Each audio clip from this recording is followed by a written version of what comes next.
Esta es la casa donde yo nací, viví hasta que me casé en el año 85 y la construyeron mis padres y mis tíos en el año 57. Y bueno, pues aquí vivimos una familia muy grande, donde pues, como dice por ahí el letrero, pues nos educamos, crecimos hasta que nos fuimos, los que habíamos nacido aquí, los mayores murieron, los pequeños nos fuimos y esto se quedó prácticamente solo. Para hacer la historia corta, hace 4 años eh, lo vendimos a un constructor. Yo esperaba que se rehabilitara la casa, pero el constructor había decidido tirarla y construir porque como no tiene ascensor y no tenía garaje. Entonces yo cuando me enteré pues me fui a hablar con él, se la recompré. Tuve la suerte de pillarla en un momento que estaba con problemas familiares, me la vendió y bueno, y de ahí hicimos este pequeño espacio dedicado a nuestra familia, a mis padres, a mis tíos, que es una generación que han sufrido mucho, que no han tenido, vivieron una guerra, no tuvieron juventud y luego pues cuando les llegaron la época buena pues ya les pilló muy mayores. Entonces mm, creo que muchos de vuestras familias también tendrán una similitud en esta historia y un poco esto va de homenaje para todos. Eh, Adicionalmente, dentro de estas historias, eh, mi madre tenía muchísimos recuerdos de la guerra, eh, que apenas había hablado nunca, pero estando en la residencia, que estaba desde el año 18, porque aquí se quedó sola con otra prima nuestra, pero la casa era muy grande, 3 plantas, sin ascensor, para personas de más de 90 años no podían vivir, las llevamos a una residencia y ahí en la residencia, ella los 6 primeros meses, la mujer se marcó un primer libro de 400 páginas de por qué no quería irse de esta casa. Y en ese libro, pues mencionaba muchos recuerdos e historias de juventud que nunca nos había contado, ni conocíamos. Y yo que le ayudé a escribir el libro, le, cuando leí todas esas reflexiones y esos recuerdos, pues le dije, digo, mira, mamá, tienes que escribir algo sobre más serio y firme sobre la guerra, porque son cosas, unos recuerdos entrañables para todos y que no se pueden perder. La convencí, ella no estaba por la labor porque decía que iba a sufrir mucho, pero la convencí, ella ya no podía escribir, ella lo grababa en una cinta magnetofónica y ya todo esto era en pandemia, estaba encerrada en una habitación. Yo tuve el permiso, que soy muy amigo del director general de Caser, y me dio un permiso especial para pasar como médico. Y entonces me tiré todo el tiempo de pandemia que nadie podía pasar. Yo pude pasar todos los días con la historia del libro, a estar con ella en la habitación, yo me llevaba la cinta, la escribíamos, la comentábamos y al día siguiente iba por la tarde a revisarla con ella y así fuimos avanzando. Y bueno, ella no logró ver el libro impreso porque murió antes, murió el 4 de febrero del 22. Entonces, el año pasado, en diciembre, en uno de los actos que organizamos, como este, eh, compró el libro Sofía Villanueva, muy relacionada, antes lo hablaba con Quique y su mujer, que trabaja en la Universidad Villanueva, entiendo que debe ser la dueña, no sé, por casualidad, pero se llama Sofía Villanueva. Leyó el libro y me dijo que se lo había mandado en diciembre, en Navidades, al catedrático de imagen, y que querían les había encantado y querían hacer una película sobre el tema. En paralelo, cuando yo estaba con el libro de mi madre, claro, mi madre contaba muchas cosas que yo no sabía si eran ciertas o no. Y es un hecho histórico que no podías estar diciendo tonterías que fuesen mentiras de una persona de 95 años que dijese cosas que no eran ciertas, ¿no? Entonces, y yo era socio de la asociación GEFREMA, que es un grupo de estudios de la guerra civil, y bueno, pues con ellos empecé a cotejar muchas cosas y me empecé a hacer un pequeño experto en el Paseo de Extremadura, que es donde ocurría toda la historia que contaba mi madre en el libro. Y fruto de ello, un día nos llega un fotograma allí a la sede de Gefrema que envió esta señora que tenemos aquí detrás, Silvia, desde Los Ángeles, donde preguntaba si eso, mandó varios fotogramas y eso pudiera ser la carretera de Extremadura. Entonces, de Gefrema me la enviaron a mí como mega experto de la carretera de Extremadura, y entonces dije yo, bueno, no es que sea la carretera de Extremadura, es que es la casa de mi abuelo, lo que figura ahí.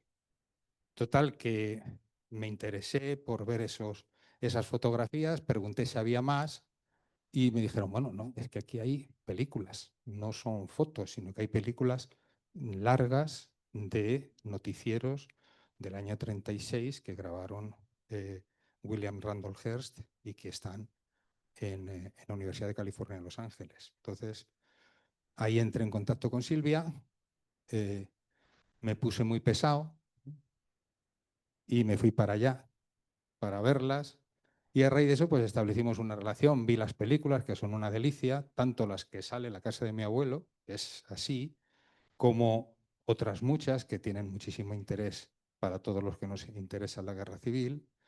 Y a raíz de ahí establecimos una relación de tal manera que en enero organizamos aquí en este mismo sitio, Silvia vino de Los Ángeles, hicimos una primera presentación de las películas, tuvo una aceptación enorme, la página web de Packard se disparó al punto de que se creían que se había roto, ¿verdad?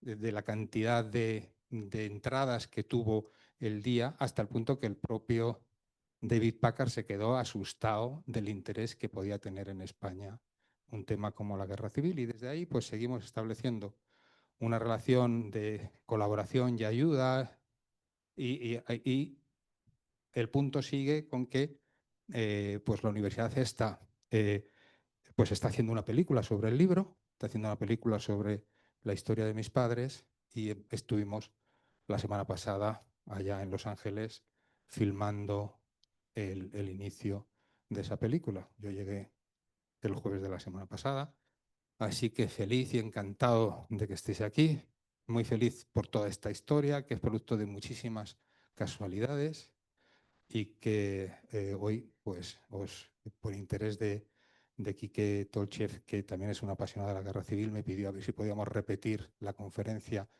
a la que él no pudo estar el pasado mes de enero, a ver si la podíamos reorganizar para que unos amigos y él la pudieran ver y oír, con nuevas ampliaciones y nuevos vídeos, que es lo que nos va a mostrar Silvia, y decidimos extenderlo pues, a otros amigos y a otra gente que pudieran tener interés. Silvia va a hablar un poco, o va a dar la charla sobre las películas, va a mostrar varias de ellas, y luego, antes de empezar un turno de preguntas, yo les voy a mostrar pues 2 minutos de la parte de la película que estamos desarrollando, cómo la llevamos. Y nada más, muchísimas gracias. Gracias, Silvia, y adelante. Bueno, pues buenas tardes, yo soy Silvia Ribelles de la Vega y bueno, primero agradecerle a Javier y a CIGIA 28 el haberme invitado una vez más en fin, a su casa a dar esta charla de hoy y bueno, sobre todo el interés que han mostrado y bueno, gracias a esa primera intervención hace ahora 8 o 9 meses, bueno, pues esta pequeña piedrecita que lanzamos se ha convertido en una bola de nieve enorme y bueno, pues estas películas están teniendo un éxito arrollador en España. La página vamos, es el país que más visita la página con diferencia y bueno, pues eso pone un poco de manifiesto el interés que tienen estas películas, ¿no? Y la calidad, sobre todo la calidad. Les voy a contar un poco por encima, espérense que estoy haciendo esto mal, voy a compartir con ustedes primero una diapositiva y después voy a compartir ya las películas. Bueno, les voy a contar un poco, ahí va, les voy a contar un poco, bueno, pues qué es esto del proyecto de los noticieros de Hearst. En el año 1981, la Universidad de California recibió de manos de la corporación Hearst, heredó toda la colección de noticieros que habían editado entre 1917 y 1967. Y dentro de esa colección estaban, además de los noticieros editados, todos los descartes y también todo el material archivado, es decir, películas que aquí llamamos vaulted material, que son películas que ni siquiera eran descartes, que nunca se habían utilizado para ningún noticiero. Bueno, y esta colección estuvo, como digo, en manos de la Universidad de California, más concretamente estuvo alojada, o sea, estuvo guardada por el UCLA Film and Television Archive, y entonces en el año 2016 esta institución, el UCLA Film and Television Archive, llegó a un ¿cómo se dice? No me sale la palabra. Bueno, llegó a un acuerdo de colaboración con el Packard Humanities Institute para digitalizar estas imágenes para su conservación, pero también para ofrecerlas a todo el mundo, para que todo el mundo pudiese, en fin, observarlas y, en fin, disfrutar de ellas, ¿no? A través de esta página que se llama newsreels.net, que les invito a visitar. Esta página contiene, como digo, todos estos noticieros que poco a poco se van volcando. Hay un total de 28 millones de metros de película, de los cuales se ha solamente digitalizado una parte, una fracción, y dentro de esos 28 millones de metros de película, perdón, de esos 8 millones de metros de película, son 28 millones de pies, 8 millones de metros, ha aparecido nuestra guerra civil en forma de 8.000 metros de película, unas 288 cintas de diferente longitud. Y bueno, son escenas interesantísimas, con una calidad excelente, que están siendo digitalizadas, como digo, pues bueno, un proceso que han podido observar algunos alumnos de la Universidad de Villanueva la semana pasada, Javier y los profesores, ¿no?, que vinieron a visitarnos. Les voy a enseñar solamente la punta del iceberg, les voy a enseñar solamente algunas de esas películas. Ha sido muy difícil hacer una selección porque, como les digo, son todas excelentes. Y bueno, con esta selección que he hecho, les voy a invitar a contemplar a nuestros antepasados, desenvolviéndose en diferentes lugares de España, en diferentes momentos de la guerra. Vamos a hacer un viaje visual por las escenas menos conocidas de nuestra contienda. Y ahora sí me van a permitir que de nuevo comparta con ustedes la película que quiero enseñarles. Esto es lo que queremos ver. Sí. Bueno, ya está, me parece que la veo ya en la pantalla, ¿no? Sí, aquí está. No sé si me oyen bien, espero que sí, no, nadie me ha dicho nada, por lo cual sigo hablando. Bueno, pues la selección que he hecho hoy, solamente vamos a ver dos noticieros editados, ¿eh? Dos noticieros editados. El resto del metraje que vamos a ver hoy son películas, como digo, descartes, es decir, los trozos de las películas que se descartaron para elaborar esos noticieros, y también vamos a ver lo que llamamos el vaulted material, ¿no?, el material archivado, que son películas que se rodaron o metraje que se compró y que nunca se utilizó para realizar un noticiero, para editar un noticiero. Este noticiero que vamos a ver ahora, el primero, que está en inglés, la voz en off está en inglés, no es el primero que se emitió en los cines en Estados Unidos, este es el segundo. Este se estrenó en los cines el día 3 de agosto de 1936. El primero, donde aparece la Guerra de España, se mostró en los cines el día 27 de julio, pero no tiene voz y no aparece ninguna escena grabada en España, entonces no se lo voy a enseñar. Les voy a enseñar este, donde sí que aparecen escenas grabadas en España, concretamente en Pamplona, en la Plaza del Castillo, donde se celebra una misa el día 25 de julio, el día de Santiago, y bueno, pues ahí aparecen desfilando los voluntarios que iban bueno, pues a sumarse a ese levantamiento. Ya saben que en Pamplona triunfó el levantamiento, y bueno, vamos a ver más escenas y vamos a escuchar y vamos a ver estas escenas que se presentaron a los estadounidenses, como digo, ya muchas grabadas o algunas grabadas en España, pero no todas. Bueno, les voy a dejar para que la escuchen.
Bueno, estos son los americanos que se evacúan en el Cayuga, que es un barco que fue a recoger a americanos a los diferentes puertos del norte de España, y nos están mostrando pues esos turistas americanos que se habían visto atrapados en la contienda. Perdonen, pero me acaban de decir que por lo visto no se oía la narración. Bueno, estaba en inglés y hemos visto escenas, como he dicho, de la Plaza del Castillo. Después hemos visto escenas del paso fronterizo en Hendaya, bueno, entre Irún y Hendaya, ¿no? Con esos seminaristas que escapaban de los conventos y de los seminarios, bueno, pues por el empuje de la guerra. Hemos visto también el puerto de Tánger con los submarinos republicanos que se habían resguardado en aquel puerto internacional. Y bueno, donde nos decía el narrador que las dotaciones pues se habían hecho con el control de los barcos. Y también hemos visto escenas de qué más. Y bueno, luego del embajador Bowers, Claude Bowers, que era el embajador norteamericano en España, que en ese momento estaba en San Sebastián, veraneando, bueno, más concretamente en Fuenterrabía, donde tenía un chalecito. Estuvo ahí durante los primeros días de la contienda hasta el 23, 24 de julio, pero enseguida pasó a Francia. Y ya desde allí pues se fue en esos buques pues para hacer escala en todos esos puertos del norte de España para recoger a posibles ciudadanos norteamericanos pues que se hubiesen visto, como digo, sorprendidos por la revuelta, ¿no? Entonces esto fue lo que vieron los norteamericanos voy a hacerlo un poco para adelante para que haya, lo que vieron los norteamericanos en las pantallas, en los cines, sobre la guerra de España. Vamos a pasar a ver escenas de otros lugares de España. Vamos a empezar con escenas grabadas en los frentes, en los alrededores de Madrid, y vamos a empezar con Toledo. Como saben, bueno, estos son unas escenas es una escena del Alcázar de Toledo, donde saben que estaba la Academia de Artillería del Ejército. Y bueno, como saben, el coronel Moscardó se había parapetado, ¿no? En fin, se había metido en el Alcázar al no poder hacerse con el control de la ciudad, y enseguida el Alcázar fue rodeado por tropas y bombardeado desde ese 21 de julio hasta que, como saben, el 28 de septiembre pues lograron entrar las tropas nacionales en la ciudad de Toledo. Pero mientras tanto el Alcázar estuvo bombardeado, estuvo sitiado por tropas republicanas. Aquí ven el Hotel Castilla, que era uno de los hoteles así más conocidos de la ciudad, que ya tenía un gran atractivo turístico. Y aquí se ve, bueno, pues a los milicianos que habían tomado el hotel por su cercanía al Alcázar, y desde sus ventanas pues disparaban hacia la fortaleza, ¿no? Ahí se ven los colchones puestos a modo de parapeto, y bueno, son unas escenas clarísimas, ¿eh? Ahí se ve el grupo de milicianos mirando a la cámara. Luego veremos más escenas de Toledo. Estas escenas están grabadas en el pueblo de Guadarrama. Ya saben que bueno, en Madrid no triunfó el levantamiento y salieron unas columnas para neutralizar a las que habían salido, a las columnas nacionales de los insurgentes que habían salido de Burgos y Salamanca con intención de tomar la capital, de tomar la ciudad de Madrid. Y en el Guadarrama se encontraron pues con esa gran barrera natural, que es la Sierra de Guadarrama, además de con la resistencia de estas tropas que habían salido de Madrid para frenar el avance de los nacionales. Se grabaron estas escenas muy interesantes y muy buenas de la vida, en fin, de Guadarrama, de los soldados, etcétera, para editar un documental que se mostró en los cines de Madrid con gran éxito a partir del 1 de agosto, donde se mostraba la población madrileña, pues bueno, cómo luchaban esos soldados leales en diferentes frentes alrededor de la capital, y uno de los frentes donde se grabó fue precisamente en el de Guadarrama. Ahí se ve una mujer, ¿no? una miliciana, esa figura tan interesante. Ahí vemos, fíjense, este es uno de los cámaras dando instrucciones a los soldados, ¿no? De cómo, en fin, avanzar a la derecha, a la izquierda, ¿no? Para tomar esas escenas para ese documental que después se iba a mostrar en Madrid. Y este documental lo grabaron estos cámaras que trabajaban para la Hearst. Aquí se ve este grupo de milicianos subidos en este puente sobre el río Guadarrama, Este puente ya no existe, fue portada en el ABC el 28 de julio de 1936, lo cual nos ayuda a datar las escenas, pero este edificio de aquí atrás, que es un molino, sí que existe, es un restaurante hoy en día, y está a la entrada de la población de Guadarrama. Y aquí, bueno, esta es la entrada de Guadarrama y ahí atrás se ve la sierra bombardeada. Bueno, vámonos a Illescas, estas imágenes absolutamente alucinantes, a mí me encantan, de estas mujeres lavando en el lavadero en la población de Illescas, donde los reporteros, me imagino, que se pararían pues camino de Toledo para grabar esas escenas también para este documental que se mostraría en Madrid, y bueno, pues grabaron esta escena y nos la han regalado, ¿no? Que van a ver estos niños que muy obedientemente van a levantar el puño en cuanto les diga el cámara, ahí los tienen. Y bueno, también ven este hombre subido en su borrico junto al miliciano, que levanta el puño un poco menos, parece convencido. Están en Illescas, a mitad de camino entre Madrid y Toledo. Esta es una de las muchas visitas que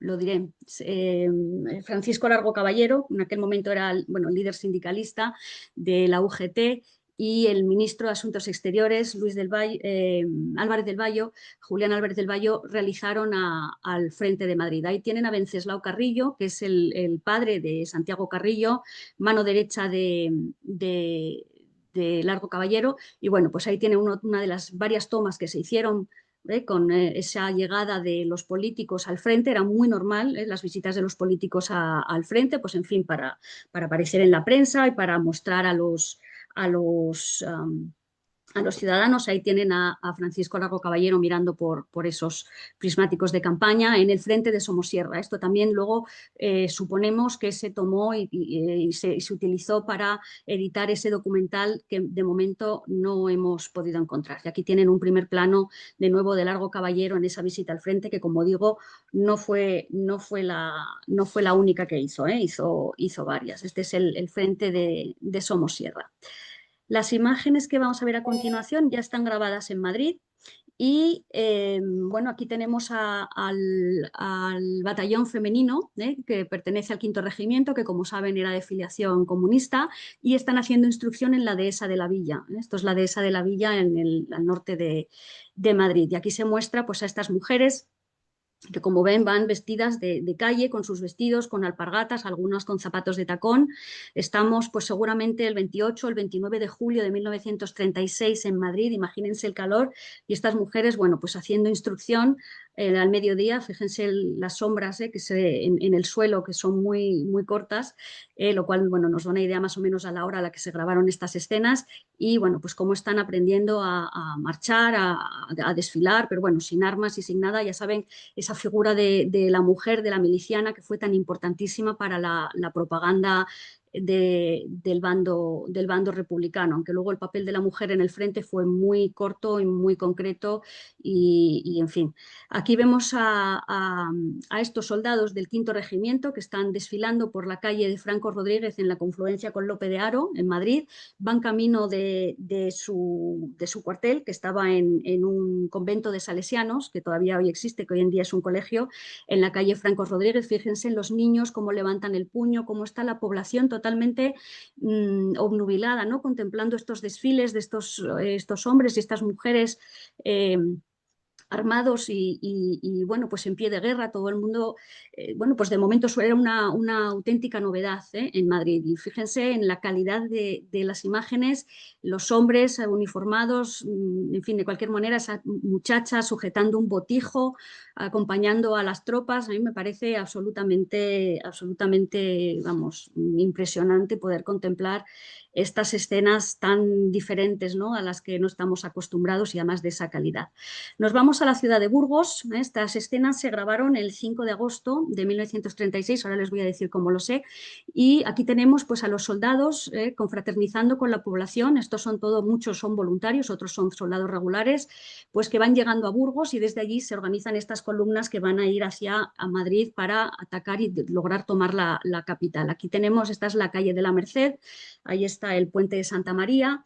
Estas casas ya no existen, hay unos edificios ahora un poco más feos de los que pueden ver ahora, pero bueno, esta es la calle de la Merced, y ahí tienen a la caballería tirando de de la artillería, y aquí tienen a este oficial de prensa. Se trata de Gonzalo Aguilera, y está leyendo un periódico, y ese periódico, la calidad de la imagen es tan buena que hemos podido saber que es del 5 de agosto de 1936, lo cual nos ha ayudado a datar estas escenas, ¿no? Y miren en fin, las tomas de la gente, de los chicos. Son chavalinos de 18 años, no pueden tener más, armados, pues bueno, camino del frente, ¿no? Los hombres hablando con las muchachas del lugar, este contrapicado ¿no? de este hombre tan artístico, y estas escenas de la ciudad de Burgos, que vamos a ver ahora con un poco más, bueno, pues con un ángulo un poco más amplio.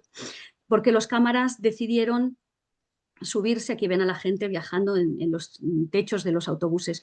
Los cámaras decidieron subirse a la Catedral de Burgos y tomar estas escenas, y fíjense dónde se terminaba la ciudad de Burgos en el año 36, como esas ciudades, lo que ha cambiado la fisonomía de nuestras ciudades desde después de la guerra hasta la actualidad, ¿no? Como esa ciudad de Burgos ya terminaba prácticamente, o sea, 3 manzanas más allá del centro del cogollo donde está la catedral, ¿no? Y aquí vemos, bueno, pues al cámara recreándose en esa espectacular torre gótica, ¿no? Hay la plaza de toros, Capitanía, y ahora vamos a ver unas escenas tomadas delante de Capitanía, y esta llegada de este coche que viene a recoger al general Mola, que como saben era gobernador militar de Navarra, y este teniente coronel que no he podido identificar, bueno, pues que se suben en el coche y se van, ¿no? Y cómo llega ese camión en fin, de voluntarios, ¿no? Que saludan al general Mola, saludan a la cámara, y son unos voluntarios, tienen toda la pinta de ser requetés, con sus gorras rojas. Bueno, nos vamos ahora a Tolosa. Nos vamos al frente del norte, y bueno, como saben, la sublevación había triunfado en Pamplona, había triunfado en Vitoria, pero no había triunfado en San Sebastián, y sobre todo no había triunfado en la ciudad de Irún, que era un punto estratégico importantísimo, ya que suponías el que controlaba Irún, controlaba el paso de la frontera, que era muy importante, bueno, pues para poder meter armas o poder meter víveres, y bueno, pues era un punto estratégico importantísimo. Y con la idea de tomar la ciudad de Irún, salieron de Pamplona ya desde el principio de la sublevación 3 columnas que se dirigían, como digo, a la población de Irún. Pero además una de ellas se dirigió también, o decidió bueno, dirigirse hacia San Sebastián para ayudar a los que se habían sublevado en la capital de Guipúzcoa, y que pues habían tenido que replegarse a los cuarteles, porque la sublevación no había sido, o sea, no había fructificado. Estas escenas están tomadas seguramente el día 12 de septiembre en la ciudad de Tolosa, en la provincia de Guipúzcoa. Con gran trabajo habían avanzado hasta allí, habiendo salido de Pamplona el 19 de julio, el 20 de julio, perdón, habían llegado a Tolosa, habían tomado la ciudad de Tolosa, fíjense, el 12 de septiembre, habían tardado 3 semanas en avanzar ese espacio de terreno, que no es muy grande, precisamente, bueno, primero por la orografía, que era complicadísima, y también por la gran resistencia que pusieron las tropas republicanas. Aquí tenemos uno de los camiones que fueron capturados al enemigo. Aquí tenemos de nuevo a nuestro oficial de prensa, a Gonzalo Aguilar, y bueno, pues están observando este camión de fabricación casera, ¿no? Ahí pone FAI, y bueno, mirando por dentro qué es lo que hay.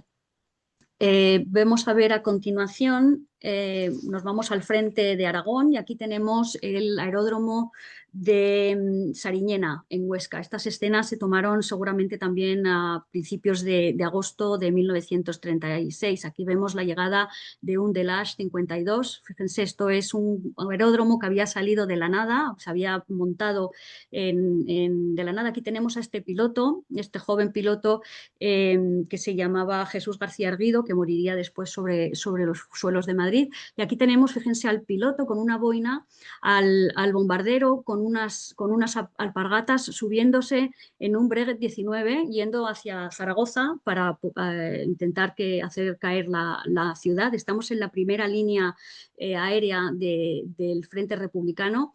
Y cómo salen, o sea, cómo sale ese avión, ¿no? Por ese patatal, lo valiente que había que ser. El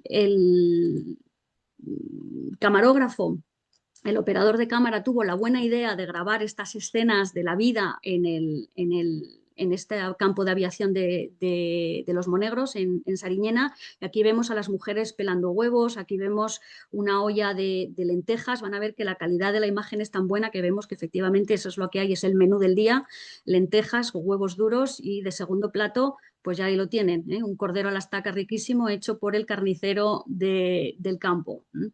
Y bueno, como digo, son escenas, en fin, impactantes. Este es el comandante del campo de aviación, el capitán Alfonso de los Reyes, también de filiación comunista. Nos vamos a Barcelona. Barcelona, saben que el golpe no tuvo éxito. En apenas unas horas los que se habían levantado, el general Godet, fueron reducidos.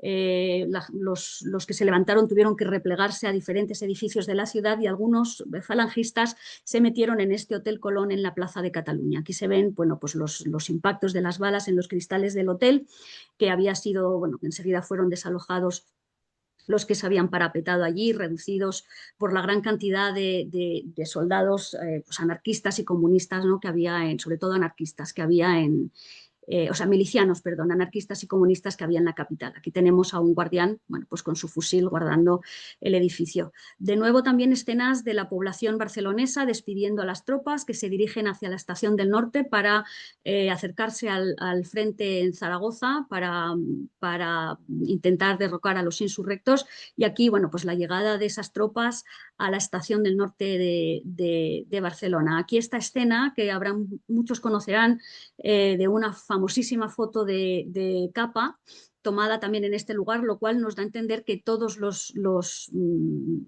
operadores de cámara, los fotógrafos, los periodistas, iban siempre juntos a los mismos lugares. Aquí tenemos, bueno, cómo están preparando esos platos para entregar a la tropa, que por fin se suben los trenes y se van hacia ese frente de Zaragoza, ¿no? Y despidiéndose, pues, de familiares, de amigos, camino del frente en esas primeras semanas de la guerra, donde había gran euforia por parte de los dos bandos. Y aquí estas escenas que se tomaron en el Teatro de Pitarra, en la Rambla, en la Plaza de Pitarra, en el Teatro Nacional, en la Rambla, y bueno, pues que fue tomado por el POM, requisado por ellos para convertirlo en su cuartel general. Y de nuevo esas escenas de ese hombre leyendo el periódico son de tal calidad que nos han permitido datarlas en el 13 de agosto de 1936 gracias al periódico. Y bueno, aquí tenemos el edificio que es aledaño a ese hotel, a ese Teatro Nacional, que se encuentra, como digo, en la Rambla. Nos vamos a Sevilla. Aquí vemos una procesión saliendo, y tiene la Torre de la Giralda, una procesión que sale de la catedral. Se trata de la procesión de la Virgen de los Reyes, que es la patrona de la ciudad de Sevilla y que desde hace cientos de años se celebra todos los 15 de agosto en la capital sevillana. Y bueno, pues había gran cantidad de gente en las calles y bueno, pues aprovechando que el Pisuerga pasa por Valladolid o que el Guadalquivir pasa por Sevilla, Franco decidió ese día presentar, oficializar a la bandera monárquica, la bicolor, como la enseña oficial del bando nacional. Y lo hizo lanzando la bandera nacional desde el Ayuntamiento de Sevilla, con esa gran afluencia de público en las calles para presenciar la procesión de la Virgen de los Reyes. Aprovechó y también presentó pues en fin, lanzó esa bandera bicolor por primera vez oficialmente en el Ayuntamiento de Sevilla desde el 14 de abril de 1931, ¿no? Donde se había lanzado pues la bandera republicana. Aquí ven la cantidad de público que hay. Ahí tienen a Franco subido en el balcón del Ayuntamiento de Sevilla, Queipo de Llano dando uno de sus famosos discursos, y bueno, pues la cantidad de gente que ese día acudió a ese lanzamiento de la bandera, ¿no? Ahí tienen en fin, a los oficiales besando la bandera para por fin lanzarla al viento. Y como digo, esto es el 15 de agosto de 1936 en la ciudad de Sevilla. Bueno, regresamos, aquí sigue siendo Silvia, Sevilla, y tienen a Franco, sí. sí, no, nota solamente que es una de las pocas imágenes que hay de Franco sin bigote. Sí, hay muy pocas imágenes de Franco sin bigote, efectivamente se lo había afeitado para pasar desapercibido, ¿no? Para ir de Canarias al norte de África y después de ahí a Sevilla.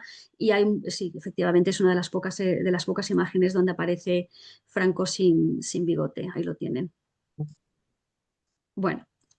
Ahora nos vamos a Madrid, de nuevo, al cuartel de milicias de Izquierda Republicana, que es el partido de Manuel Azaña, y aquí está situado en el número 4 del Paseo de Eduardo Dato, una escuela que aún hoy en día existe.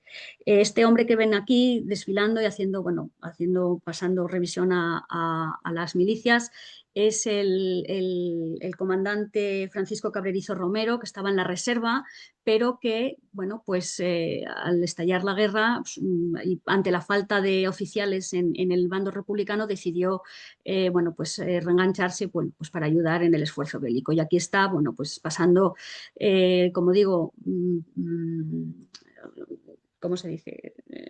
Pues pasando revista, gracias, a sus tropas y que llevan ahí, fíjense, en la gorrita llevan esa escarapela roja atravesada por una bandera republicana y estos son los que se conocían como las balas rojas, era el nombre que recibía esta milicia.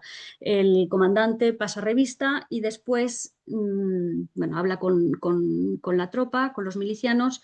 Estas escenas se tomaron el 27 de agosto, que es cuando salió este grupo hacia la sierra hacia Huitrago, también en la sierra. Y aquí tienen una imagen muy típica que se tomó en muchas ocasiones, en este caso, bueno, pues con este comandante, pero también hay una escena muy parecida pues con Varela, hay otra escena con Yagüe, creo recordar, otra más con las brigadas internacionales, ¿no? Pues con el comandante mostrando en el mapa los objetivos a los soldados, ¿no? Y aquí, bueno, pues se ve cómo se despiden los soldados de sus familias y, bueno, las escenas son mucho más largas, luego se ve pues cómo van por las calles de Madrid y cómo llegan a la estación del norte, pero es que no nos da tiempo a enseñarlo todo. Nos vamos ahora de nuevo al norte. Recuerden aquellas columnas que avanzaban, habían salido el 20 de julio de Pamplona, llegaban a Tolosa, a Oyarzún, y por fin habían llegado a la población de Irún, a la frontera, donde la resistencia por parte de las tropas republicanas fue absolutamente encarnizada y los combates llegaron al cuerpo a cuerpo y durante 4 días estuvo la ciudad de Irún bombardeada sin descanso por las tropas nacionales y por fin lograron tomarlas el día 5 de septiembre de 1936. Están ustedes viendo los últimos minutos de esa resistencia republicana. Ahí ven a los soldados republicanos atravesando el puente, o sea, atravesando el Bidasoa por el puente ferroviario. Este es el puente de la avenida, el puente internacional, y ahí van a ver cómo al final van a empezar a acumularse, empiezan a llegar esas tropas nacionales que por fin habían logrado penetrar en la ciudad tras unos combates intensísimos con los republicanos y llegar a la frontera francesa y tomar definitivamente por completo la ciudad de Irún y, bueno, pues tener esa conexión con Francia y con el mundo exterior. Aquí se ven estas escenas, estos milicianos aún resistiendo. Estas escenas están tomadas desde Francia, ¿verdad? Los milicianos resistiendo en esa esquina, aquí se ve el río Bidasoa. Esa iglesia que ven ahí es la iglesia de Santa María del Juncal en Irún. Y bueno, pues aquí tienen ya por fin esos soldados nacionales en el lado español y los camarógrafos que han decidido cruzar el puente para tomar estas escenas. Verán cómo les dicen, pues, levantad el brazo que os voy a fotografiar, ahí tenéis al camarógrafo, ¿no? Dando instrucciones a los hombres y ahí está. Y después los camarógrafos se introducen en la ciudad de Irún y graban estas escenas, pues aún con cadáveres en la calle, con las barricadas, donde se ve cómo fue de tremendo o cómo debieron de ser de tremendos los combates en la ciudad de Irún. El otro lado de la moneda son el otro lado, estas escenas están tomadas en Francia, ahí al fondo se ve la ciudad, se ve Fuenterrabía a la derecha y aquí a la izquierda Irún. Estas escenas están tomadas desde el lado francés, desde la playa de Hendaya, a donde llegaron los refugiados que en el último minuto pudieron cruzar en fin, desde Irún y desde Fuenterrabía a Francia. Bueno, nos vamos ahora otra vez a Castilla-La Mancha, a las inmediaciones de Toledo. Franco avanza, las tropas franquistas, o sea, Franco ha logrado que los regulares crucen el estrecho, ha amasado una gran cantidad de tropas y desde Sevilla se dirigen hacia Madrid. Salieron de Sevilla bueno, pues a principios de agosto. Fíjense que de Sevilla a Talavera, que hay 450 kilómetros, tardaron un mes en avanzar las tropas, no, fue un avance más o menos rápido, pero es que después desde Talavera hasta Torrijos, que hay 45 kilómetros, tardaron 3 semanas en cubrir en fin, ese terreno, ¿no? Nos da un poco la idea de cómo cada vez esa resistencia republicana se va haciendo más y más fuerte conforme las tropas de Franco van avanzando. Como digo, Talavera había sido tomado el día 6 de septiembre. Estas escenas están grabadas seguramente en los alrededores del Casar de Escalona, entre Torrijos y Talavera, y aquí tenemos este Oerlikon de 20 milímetros montado sobre un camión que está, bueno, pues dirigido, es un cañón antiaéreo dirigido hacia esos aviones nacionales que estuvieron muy activos, y aquí tenemos la pequeña población del Casar de Escalona, que fue perdida y después perdida por los republicanos y después tomada de nuevo el día 16 de septiembre. Aquí tenemos esta imagen clarísima de esta niña, de esta miliciana que no puede tener más de 16 años, que aparece en una revista, perdón, en la portada del ABC de Madrid, con fecha del 18 de septiembre, lo que pasa que no se ve su cara, es ese mismo grupo de hombres tomado desde más lejos, ¿no? Pero a ella se la reconoce perfectamente y también se reconoce, digamos, el perfil de la ciudad,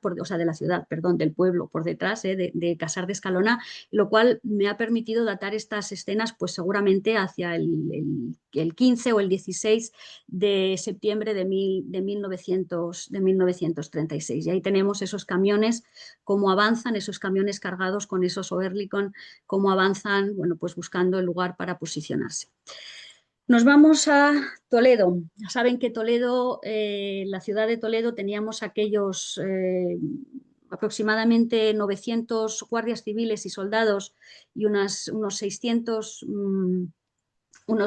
civiles, en su gran mayoría familia de los que estaban allí, allí encerrados en el Alcázar.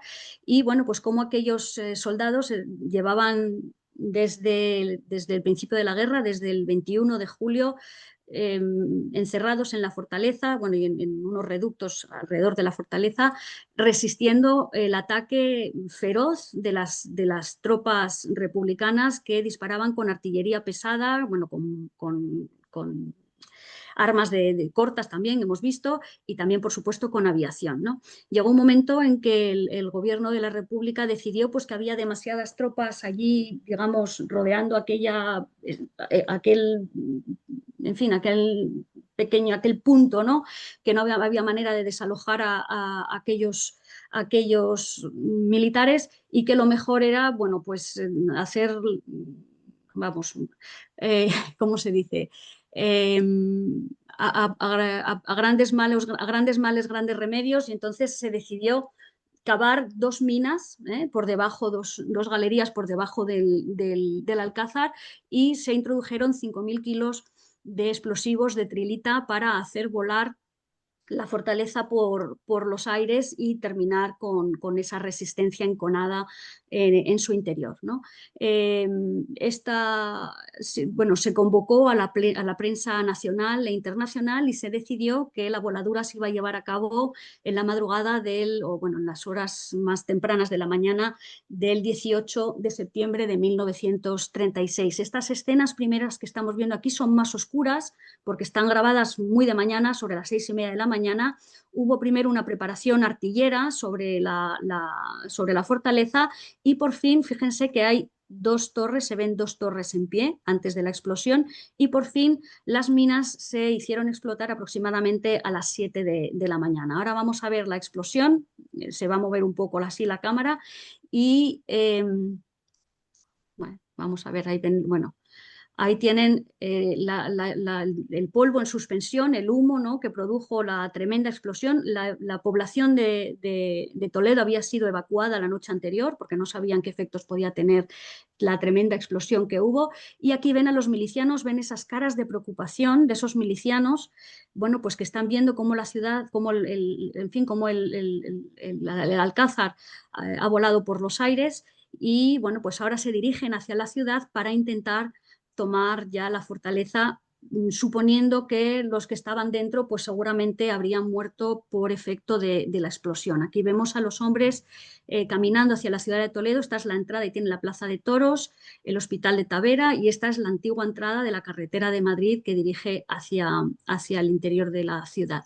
Esto es la plaza del Zocodover de Toledo. Aquí tienen a la gran cantidad de milicianos que empezaron a acercarse, a rodear el Alcázar para por fin poderlo tomar y bueno, pues están intentando organizarse y bueno, aquí se ve bueno, pues un Bilbao, ¿no?, con los hombres parapetados detrás, la destrucción que causó la tremenda explosión del Alcázar y las imágenes que están tomando los cámaras. Esta es la subida por la calle de Armas y bueno, aquí ven, fíjense, esta es la explanada norte del Alcázar. En directo. Esta es la explanada norte del Alcázar y aquí se ven a estos hombres, estos milicianos que lograron alcanzar esa parte del Alcázar donde hay este grupo escultórico de Benlliure y cómo luego se verá que lograron colocar una bandera republicana en lo alto de ese grupo escultórico. Hubo lucha, por lo visto, cuerpo a cuerpo en esa zona, pero no se logró entrar en el Alcázar. De los ocupantes del Alcázar, por efectos de la explosión, solamente habían muerto 7 de los 1.200, 1.300 que había en el interior. Aquí se ve otra vez de nuevo ese grupo de hombres, aquí las tropas organizándose para poder hacer ese asalto, lo que creían que iba a ser ese asalto final al Alcázar. Aquí vamos a ver ahora una escena del comandante Luis Barceló, que era el que tomó el mando de las fuerzas asaltantes.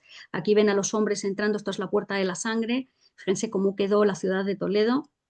Aquí tienen al comandante Barceló, era el que tomó el mando de las fuerzas, como digo, y los hombres cómo intentan tomar el Alcázar, y como sabemos no lo lograron. Las imágenes son impactantes, en fin, la cantidad, se calcula que unos 1.200, 1.300 hombres que rodearon la fortaleza y no lograron tomarla. Y fíjense de nuevo ese grupo de hombres que logró encaramarse hasta ahí arriba, pero sin éxito. Bueno, vamos a dar un salto en el tiempo y nos vamos al mes de noviembre de 1936. Franco entró en el Alcázar, como saben, el 28 de septiembre y el 1 de octubre, con esfuerzos renovados, se lanza esa ofensiva sobre Madrid, con la espera de que la capital cayese que cayese sin mucho problema. A principios de noviembre se llevó a un grupo de reporteros internacionales a observar ese bombardeo sobre la ciudad de Madrid. Ahí tienen el skyline, ¿no?, de la ciudad de Madrid. Ahí tienen a esos reporteros internacionales observando ese bombardeo y se encuentran precisamente en ese cruce entre la carretera de Extremadura y la carretera de Pozuelo. Esta es la de Boadilla, es un poco más adelante, la carretera de Pozuelo, que es donde está el bar de la familia de Javier, de la que luego nos hablará. Aquí se ven los postes del tranvía, de la carretera de Extremadura, ese parapeto ahí puesto en fin, está más o menos este parapeto, que es un poco más contundente que el anterior que hemos visto, que estaba más retrasado en la carretera de Extremadura. Este está más o menos aproximadamente en el kilómetro 5 de la carretera de Extremadura, donde hoy hay una gasolinera de Repsol, más o menos en ese punto. Y ahí tenemos a estos hombres muy cercanos. Ya están las tropas nacionales entrando en la casa de campo, por el costado suroeste. Y aquí tenemos de nuevo a los reporteros internacionales y a este oficial de prensa que es Guillermo Pelizaos. Aquí tenemos ese cruce de carreteras, ahí es donde está, bueno, luego nos lo contará Javier, donde está el bar de su familia y bueno, pues esos camiones que intentan llegar a Madrid. Y esto es Madrid desde dentro durante esos bombardeos. Estas escenas se tomaron entre el 17 y el 20 de noviembre. Seguramente las grabó Roman Carmen, el camarógrafo ruso, y Hearst se las compró a la agencia Amkino, que era la agencia rusa, tenían una oficina en Nueva York que se llamaba Amkino. Y bueno, aquí vemos a los bomberos de Madrid pues, atendiendo uno de los incendios producido por los bombarderos. Esto es el edificio de Hacienda de la actualidad. Esto es el Teatro Real. Ven a la población corriendo para esconderse en los túneles del metro de los bombardeos, y aquí vemos pues un coche, un descapotable en el que se ha montado una ametralladora y que bueno, el operador de cámara hace varias tomas por la Gran Vía de Madrid con ese coche, ¿no? Arriba y abajo, y después vamos a ver cómo el operador de cámara se introduce dentro del coche de una manera un tanto temeraria. En este momento yo creo que el hombre va en el capó del coche y está filmando al conductor y bueno, a los ocupantes del coche. Descienden por la Gran Vía, dirección a la Plaza de España. Me parece que es esa la dirección que llevan, sí. Bueno, ahora van en dirección, en sentido contrario. Ahora ya el camarógrafo se ha metido dentro del coche, ha tenido un poco más de cabeza porque van verdaderamente a mucha velocidad. Aquí vemos más escenas. Esto es toda la zona alrededor de Ópera. La gente tirando los colchones por las ventanas. Aquí tenemos la Casa de Socorro del Distrito Centro, que todavía hoy en día es un centro médico, como están sacando a estos heridos, una ambulancia por las calles de Madrid y bueno, aquí tenemos de nuevo, fíjense, esta es la silueta del Teatro Real y bueno, pues la gente caminando por la calle del Arenal y estas escenas tomadas de lo que es el cuartel de la Montaña, y este es el Mercado del Carmen, que fue bombardeado el día 17 de noviembre, la noche del 17 de noviembre, y este es un boquete de una bomba que está en la calle Alcalá, en el Empalme con Sol, que fue bombardeado el día 20 de noviembre. Nos vamos de Madrid y nos vamos al sur de España. En el mes de febrero se grabaron por diferentes puntos de España en la retaguardia escenas que mostrasen, bueno, pues que la vida en retaguardia continuaba, ¿no? Y a pesar de la guerra. Y por ejemplo, estas escenas se grabaron seguramente entre Sevilla y Jerez de la Frontera, en Andalucía. Y bueno, pues ven estos hombres cómo construyen una carretera antes de la llegada de la mecanización, y ahora que estamos todos tan preocupados con que la inteligencia artificial se va a llevar tantísimos puestos de trabajo, imagínense la cantidad de puestos de trabajo que se llevó una simple apisonadora y, en fin, que dejó a estos hombres sin su labor, ¿no? O sea que ya hemos pasado por ahí. Yo creo que esto de la inteligencia artificial al final no será tan grave, o eso espero. Pero bueno, vamos a ver, como digo, esto es una carretera, pues eso, entre Sevilla y Jerez. Y aquí tenemos unas escenas similares también, pero grabadas en la bodega de Pedro Domecq, en Jerez de la Frontera, con los hombres empujando esos barriles al interior de la bodega. Aquí tenemos al venanciador y al catador del Jerez, y aquí, bueno, pues el etiquetado, y es lo mismo, ¿no? La cantidad de puestos de trabajo cuando se mecanizó el etiquetado y el envasado de las botellas. Ahí vemos a las mujeres colocando esas etiquetas en el amontillado a mano, que después, ¿no?, se van a meter en unas cajas al final de esta cadena de producción, y después pues se van Uy, me dice que tengo poca batería. Esperad un momento, que no debo de tener, perdonad, no debo de tener esto enchufado. Perdonad un segundo.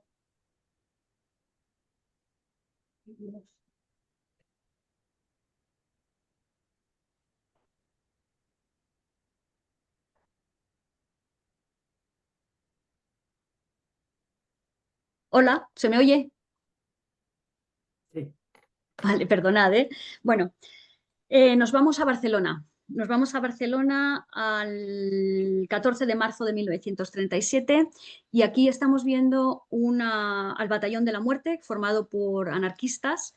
Bueno, pues que este día tuvieron un desfile que dejó absolutamente apabullada e impresionada a la población de Barcelona, ¿no? Con esos uniformes color verde oliva y esas boinas con una calavera y con dos huesos y con dos tibias y con esos jerseys de cuello alto y con una daga al cinto.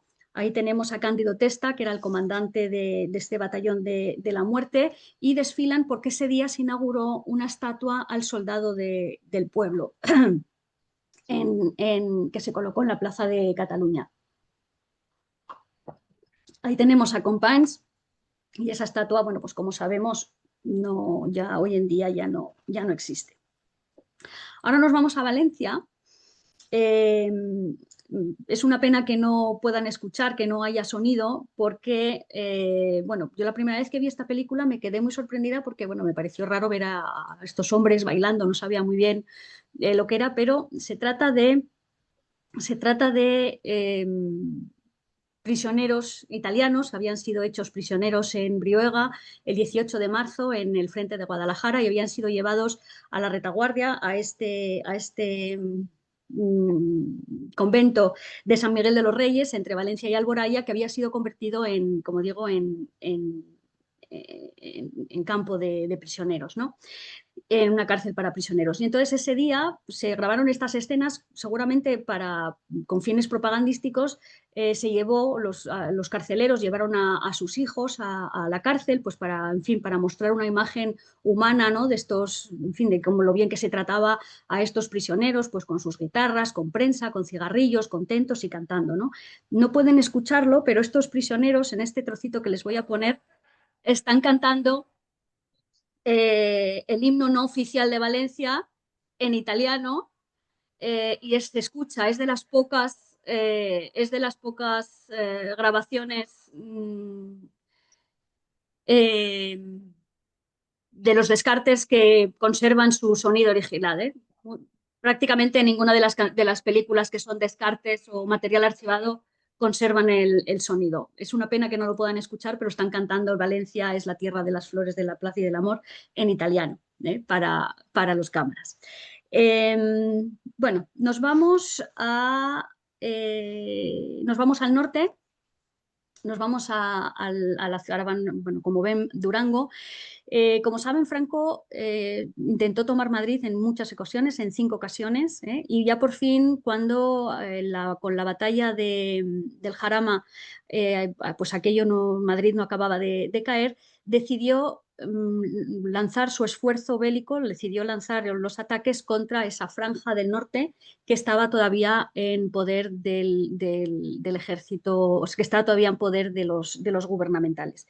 Y esa ofensiva en el norte comenzó el 31 de marzo con el bombardeo de la ciudad de Durango. Estas escenas que van a ver aquí se grabaron prácticamente un mes después, seguramente el 28 de abril de 1936, cuando la ciudad ya había sido tomada por las tropas nacionales y donde también había sido tomada ya por esa misma época más o menos la ciudad de Guernica. He elegido estas imágenes de Durango porque bueno, vemos un poco la vida cotidiana de los soldados, en este caso de los soldados nacionales, recibiendo su paga, recibiendo el correo en la ciudad de Durango, que era un nudo de comunicaciones muy importante bueno, cuando se convirtió en retaguardia.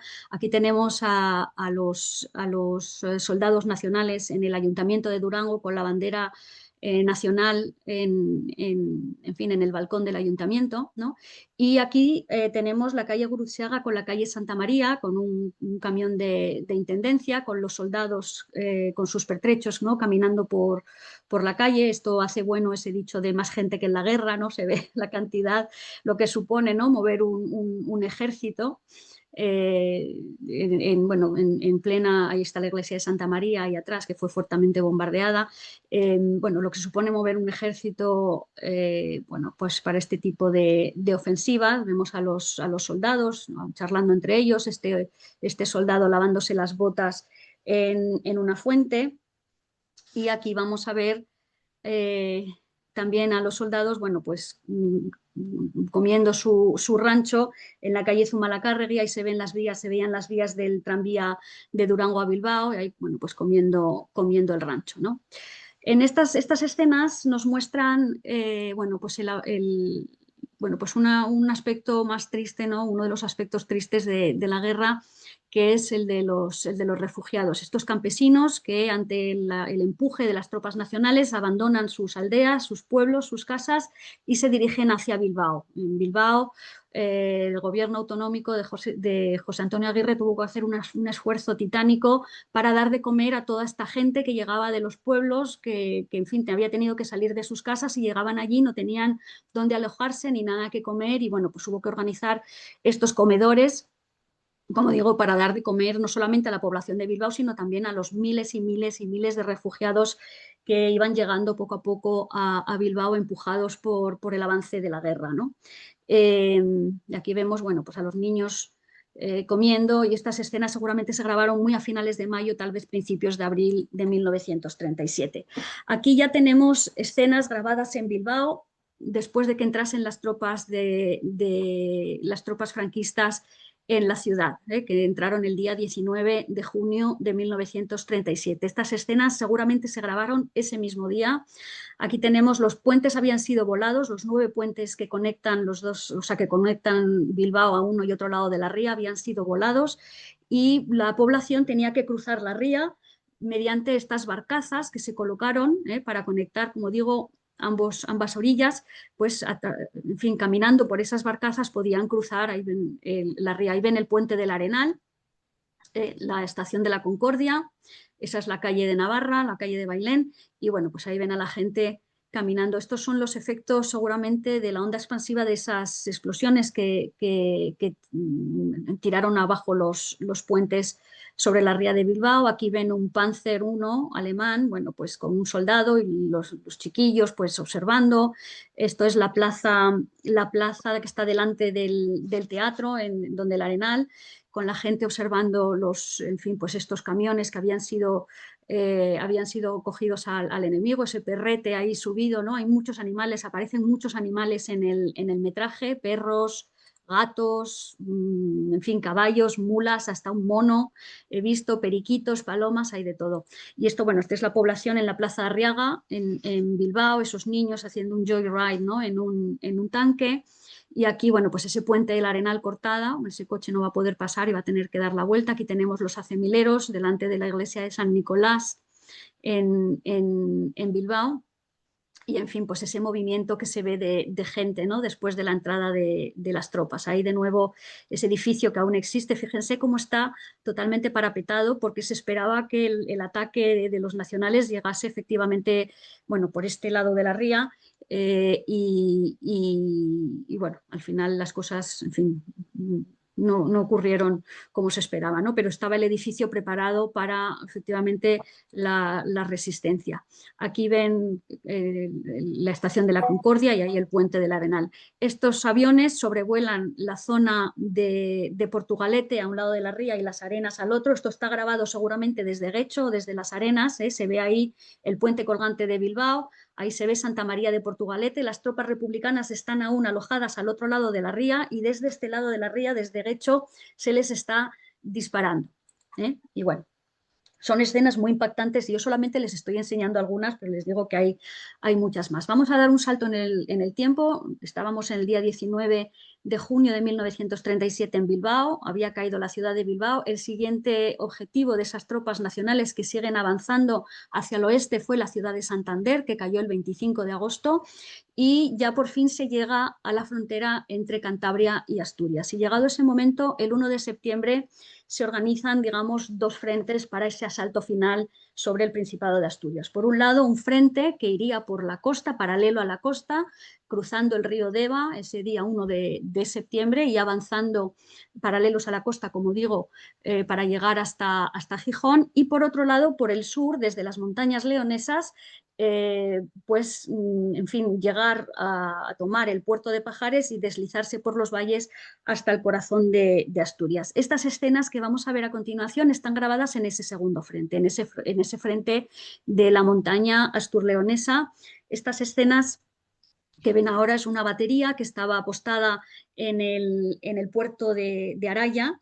Y estas escenas están tomadas seguramente el 12 de septiembre de 1937. Ahí ven a estos soldados de infantería, bueno, pues que se dirigen seguramente a realizar ese ataque, a descolgarse por el valle de Arbás para llegar al puerto de Pajares y a los Celleros, que han pasado la noche en unas tiendas de campaña que vamos a ver ahora, y esas baterías están haciendo esa preparación artillera desde el puerto de Araya, que es León, pero ya muy cerquita de Asturias, para que esa infantería pueda atacar esas posiciones al otro lado del valle. El día 11 se había controlado la carretera que une este punto con Pola de Gordón, y el día 12 se había entrado en Pola de Gordón. Ahí ven las tiendas de campaña, fíjense en ese mar de montañas, qué nitidez, qué calidad de imagen, y gracias a eso mi buen amigo Ramón Duarte me pudo ayudar a localizar, bueno, vamos, es que lo localizó en 2 microsegundos, enseguida sabía dónde estaban tomadas estas escenas. Y ahora vamos a ver, ahí tienen a los soldados avanzando y en fin, a la artillería lanzando esa preparación artillera contra los celleros en el puerto de Pajares. Aquí tienen al general Aranda en Pola de Gordón hablando con unos periodistas. La ciudad acaba de ser tomada y van a ver también ahora a los soldados nacionales avanzando por, hoy en día creo que se llama la Avenida de la Constitución, es la avenida principal, y estos son prisioneros republicanos subidos en transportes que van a ser seguramente llevados a los campos de prisioneros y bueno, pues hablando con los soldados nacionales. Bueno, ahora vamos a ver el segundo noticiero, el segundo y último noticiero editado que se mostró al público norteamericano y que, bueno, como veo que no tienen sonido, bueno, lo vamos a empezar. Como ven que no tienen sonido, les voy a contar yo por encima un poco de lo que hablan. Este noticiero se estrenó en los cines norteamericanos el 12 de enero de 1938, sin embargo, muestra una gran manifestación que se... Espera, un momento. Voy a quitar la voz para mí porque es que si no, no me puedo concentrar lo que les tengo que decir. Aquí va.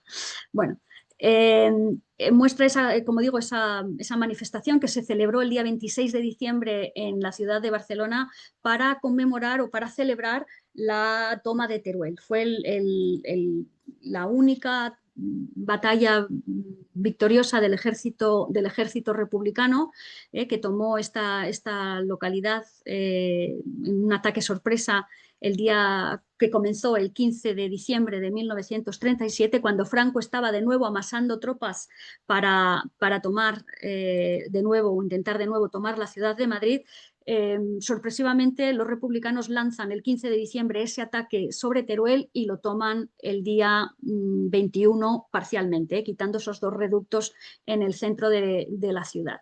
Y bueno, pues estas escenas nos muestran a esa población de Teruel, estos soldados que suben por San Julián, desde San Julián hacia el centro de la ciudad, cómo suben y cómo baja la población civil escapando de la guerra. Esos aviones sobrevolando sobre la ciudad y bueno, pues nos está diciendo el comentarista, bueno, pues que se ha tomado la ciudad de Teruel, pero que la población civil sigue sufriendo bombardeos indiscriminados. Hearst siempre buscaba ese punto sensacionalista de en sus noticieros. Ahí ven esa vista de la ciudad de Teruel y ese hombre que llevaba un gorro, si alguno de ustedes lo han reconocido, efectivamente es Ernest Hemingway, el escritor norteamericano que, como saben, era periodista y, en fin, estuvo en muchos escenarios de la guerra de España.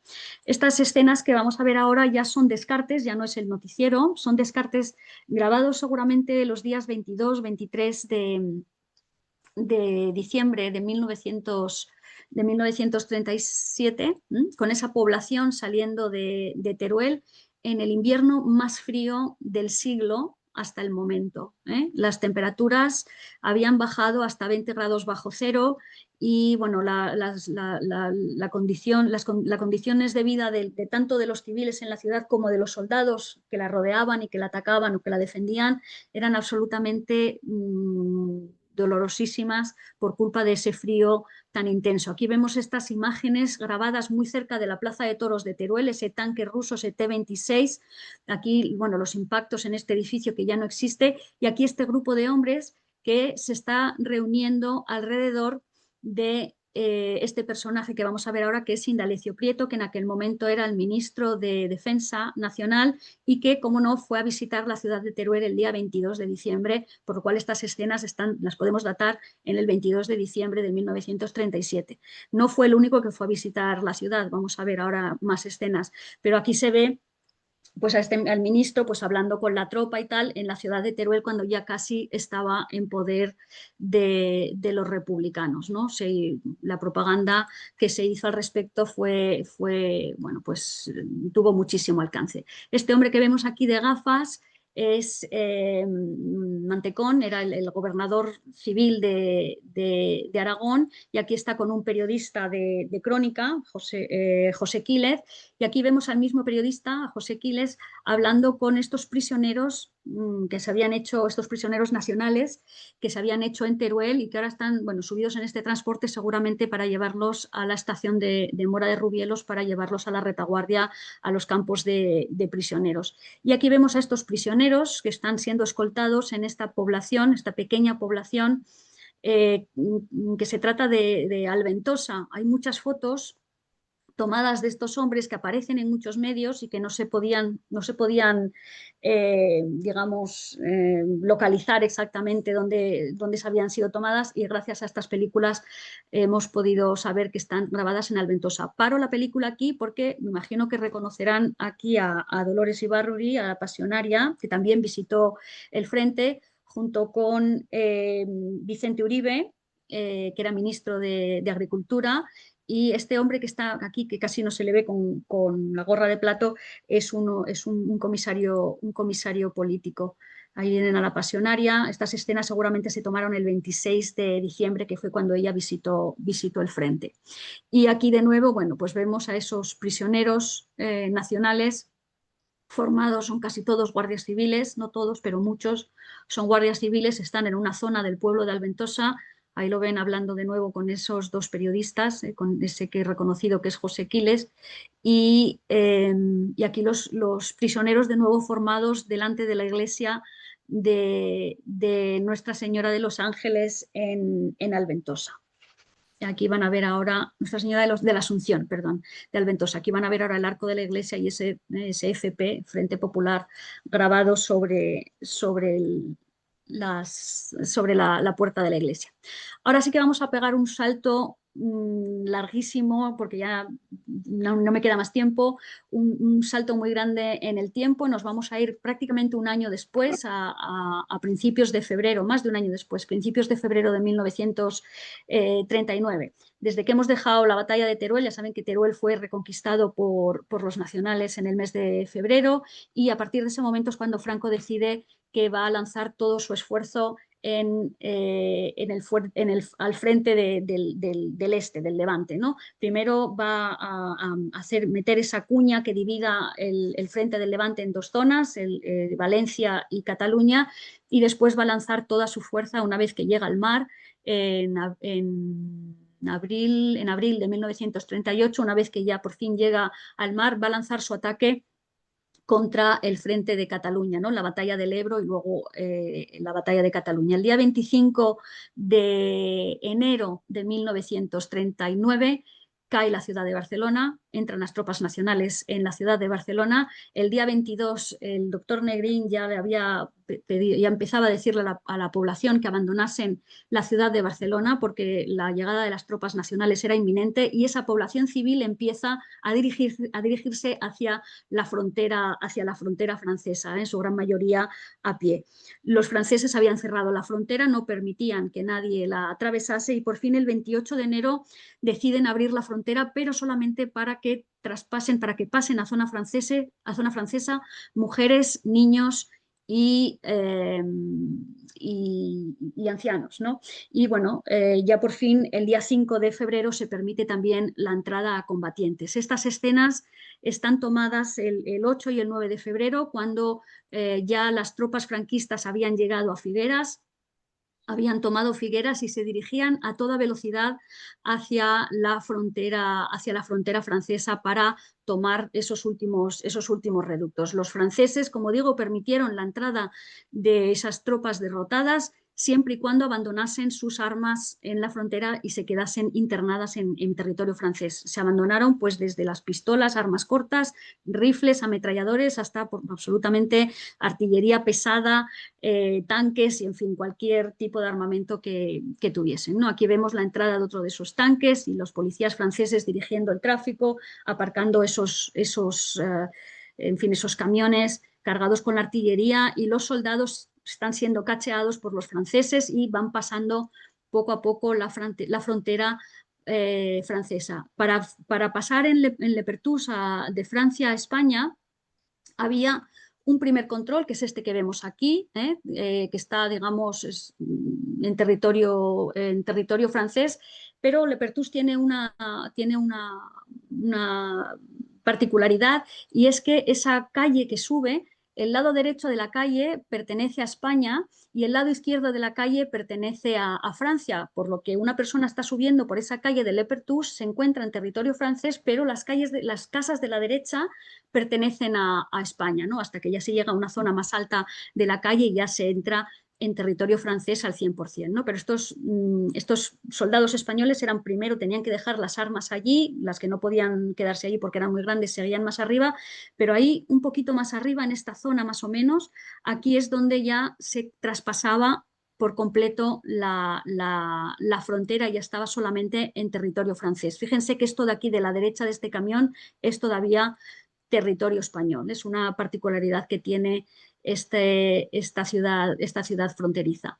Entonces vamos a ver, ahora estamos viendo los últimos minutos, las últimas horas de la caída de la llegada de las tropas nacionalistas a Lepertus, y prácticamente podemos poner hasta ahora a los acontecimientos que estamos viendo. Aquí vemos la salida de esta casa, que es la última casa que había en territorio español.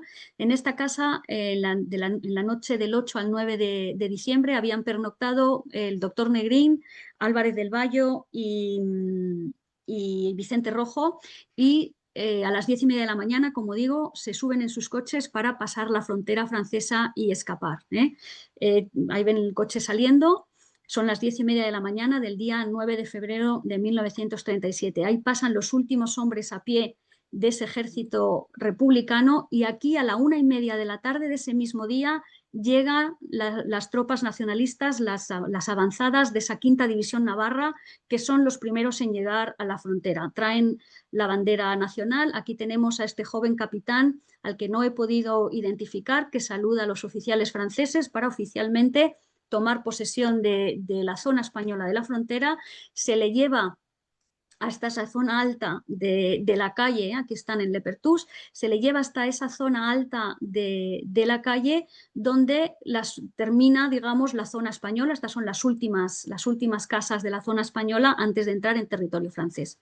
Aquí regresa esa pequeña comitiva que ahora se reúnen, ahí tienen ese joven capitán, ahora se van a reunir con el comandante de las tropas, que es el general Juan Bautista Sánchez. Y aquí fíjense en este tronco, que está colocado en medio de la carretera para que no puedan pasar más coches ni más vehículos a zona francesa. Aquí tenemos a este hombre que trepa por este poste para colocar la bandera nacional en el lado español de Lepertus. Aquí tienen a las tropas nacionales, bueno, con la banda de música, tocando los himnos y saludando a la bandera y oficialmente tomando posesión, como digo, de estas zonas fronterizas. Ahí me traje de otras zonas fronterizas también, en Cerver, en Puigcerdà, también interesantísimas, que se pueden ver en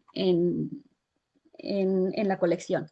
Y bueno, ¿qué pasó con estos hombres que tuvieron que cruzar la frontera a prisa y corriendo? Pues fueron internados en campos de concentración que se tuvieron que organizar prácticamente de la noche a la mañana. Estas escenas están grabadas en el campo de Argelès, que se encuentra a unos 20 kilómetros más o menos del paso fronterizo de Lepertus, donde los hombres y muy pocas mujeres, muy pocos niños tuvieron que llegar caminando y, bueno, pues construir estas chozas en las que malvivir, sin servicios higiénicos y, en fin, en unas condiciones tremendas. El gobierno francés se vio desbordado por la avalancha de refugiados. ¿Cuál fue qué pasó con estos hombres? Bueno, pues cuando estalló la guerra en Francia, apenas 4 meses o 5 meses después, el gobierno francés, a través del Ministerio de Defensa, bueno, pues les dijo que se tenían que o alistar a las fuerzas, a la legión extranjera francesa, o encuadrarse en las compañías de trabajadores extranjeros que estaba formando el gobierno francés para ayudar en ese esfuerzo bélico, ¿no? Y estos hombres, bueno, pues fueron llevados a la línea Maginot y a otros puntos de Francia para fortificar o hacer obras de infraestructura que ayudasen al esfuerzo bélico. Y muy pocos decidieron regresar a España. Y bueno, eso después lo que ocurrió con ellos ya es otra historia. Pero bueno, aquí vemos a los hombres pues cómo están cocinando, intentando sobrevivir en esas condiciones tremendas. Bueno, también es verdad que hubo algunos que tuvieron la suerte que pudieron irse a México y muy pocos a la Unión Soviética, como saben. Y bueno, aquí vemos estas escenas, bueno, impresionantes, donde se ven también, se ve todo el campo de refugiados, lo grandísimo que era y esas montañas nevadas al fondo. Ya nos quedan solamente estas escenas grabadas en Madrid, cuando las tropas nacionales entraron en la capital el día 28 de marzo de 1939, tienen el edificio de la Telefónica aún con sacos terreros y las ventanas tapadas, la población de Madrid recibiendo a las tropas con gran alegría porque, en fin, la guerra ya ha terminado para ellos, ¿no? Pero como nos decían en casa cuando no nos queríamos terminar la comida, ¿no? Y estábamos ahí comiendo y nos decía mi madre, necesitáis una guerra, y mi abuelo decía, una guerra no, lo que necesitáis es una posguerra. Pero llegó el momento de la posguerra, encima donde España no participó en la Segunda Guerra Mundial y después con esa, digamos que se acercó más a Hitler que a los aliados y después, bueno, no participó en el plan Marshall de recuperación del resto de Europa y, en fin, fueron unos años muy duros para los españoles. Pero ese día, para los madrileños, fue un día de gran alegría porque la guerra había terminado. Y voy a terminar mi exposición con estas escenas, esta imagen tomada en la ciudad de Gijón el día que entraron las tropas nacionales en el puerto, el 20 de octubre de 1937, por el operador de cámara Raymond Mejat, que había estado incrustado con las tropas nacionales pues durante toda la ofensiva de Vizcaya y había grabado imágenes durísimas de los combates en Vizcaya, de cuerpos desmembrados y de momentos absolutamente terroríficos. Y yo creo que este hombre pues de vez en cuando intentaba tomar estas escenas, ¿no? Un poco más humanas, ¿no? De estas niñas saludándole, ¿no? Bueno, pues contentas también porque la guerra había terminado para ellas y que ahora nos saludan a nosotros desde desde 90 años atrás, desde el año 1937, casi 90 años, ¿no? Nos saludan estas niñas, pues que aquí pueden tener que 5 o 6 años y que, bueno, pues pudieron ver el momento en el que España regresó a la democracia en el año 1978, gracias a ese proceso no me sale el nombre ahora, de 1978, tan encomiable. Y, en fin, simplemente quería terminar mi exposición con esta escena que es un poco más amable y les quiero agradecer el que me hayan escuchado y nada más, eso es todo. Gracias.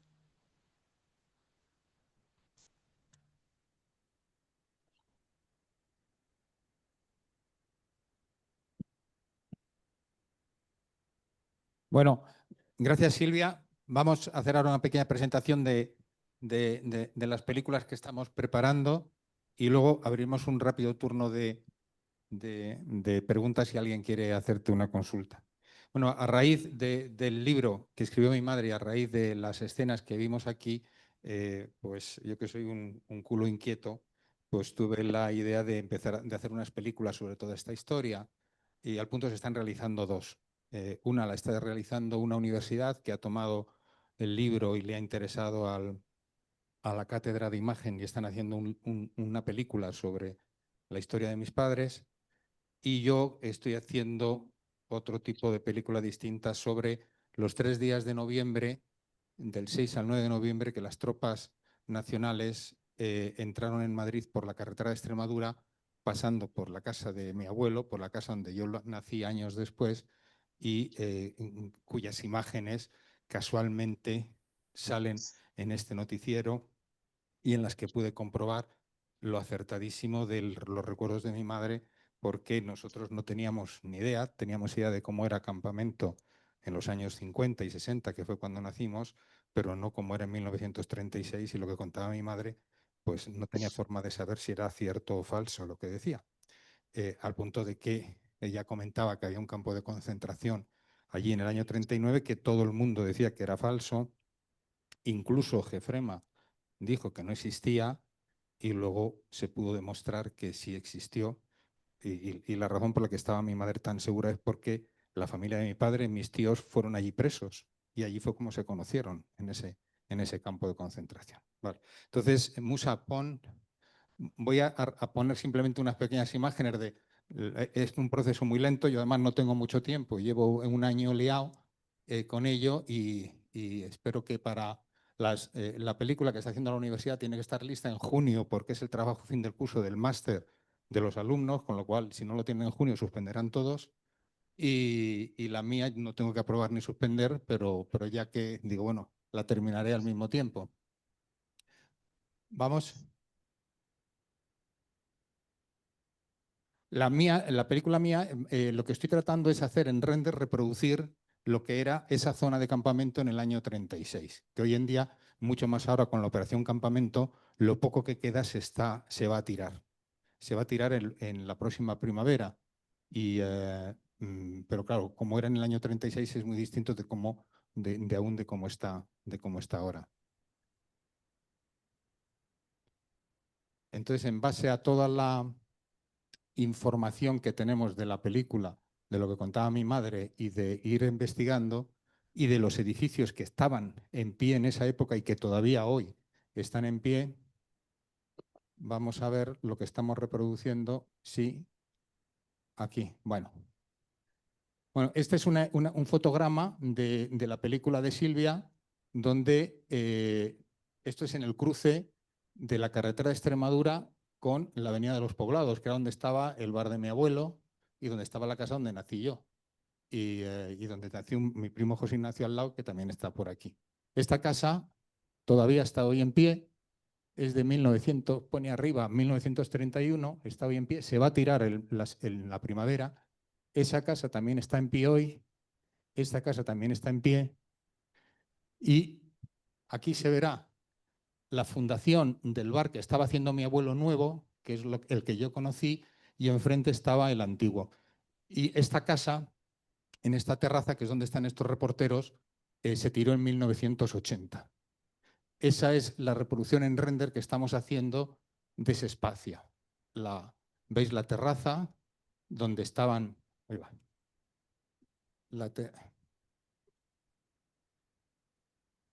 Esa es la terraza y esto es lo que hemos reproducido nosotros, que es la terraza, la casa que pone 1931, estas, y estas son las dos fundaciones del bar y de la casa de mi abuelo. Y aquí el cruce de la casa de mi abuelo, donde se ven a los militares, a los falangistas avanzar, que luego lo veremos en la foto, y esta es la casa donde yo nací. Monumento nacional. Bueno, y esta es la terraza, el edificio que se tiró en el año 80.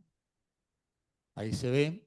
He podido hablar con la última gente que vivió en ese ático, que fueron a una conferencia que di en el Paseo de Extremadura y casualmente se quedaron sorprendidas de que esa terraza había sido donde habían estado esta gente. Ellos ni lo sabían. Y tengo fotos de ellos allí en esa terraza.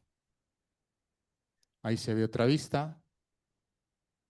Esta es una vista ya más cercana de la zona de la Avenida de los Poblados.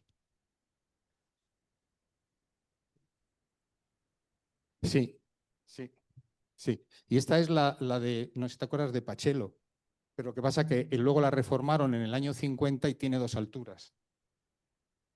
Esta es el fotograma de una de las películas de Hearst, la que yo vi, que esto es la casa de mi abuelo, esta.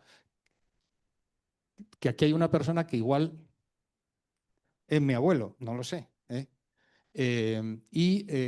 Como describí a mi madre, que el bar estaba ahí, porque yo siempre creí que el bar estaba en el otro lado, pero estuve en el otro lado a partir del año 40. Esa es la foto base que tuvimos, eso es en dirección a Madrid.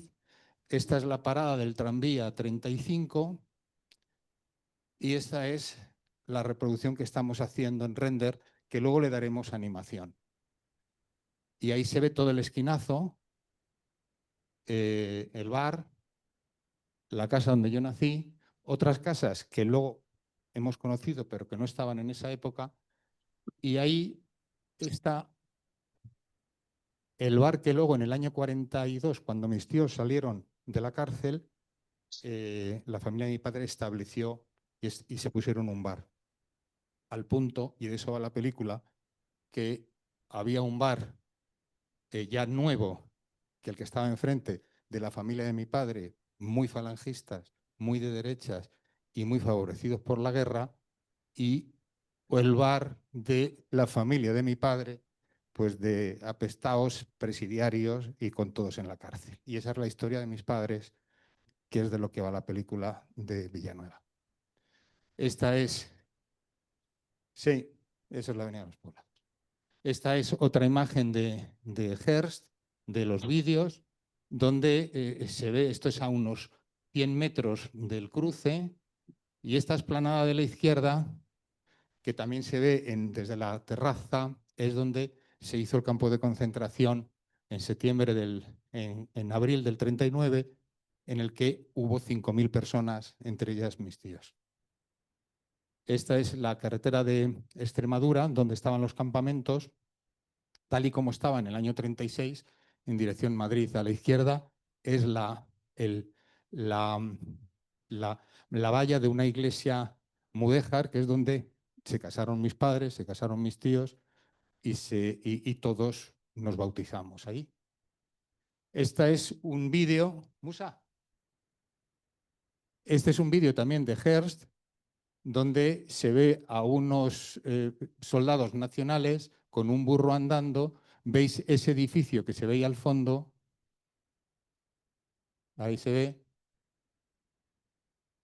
Y ese edificio es este, que en la actualidad todavía está de pies, pero solamente está de pies como vaya la primera planta.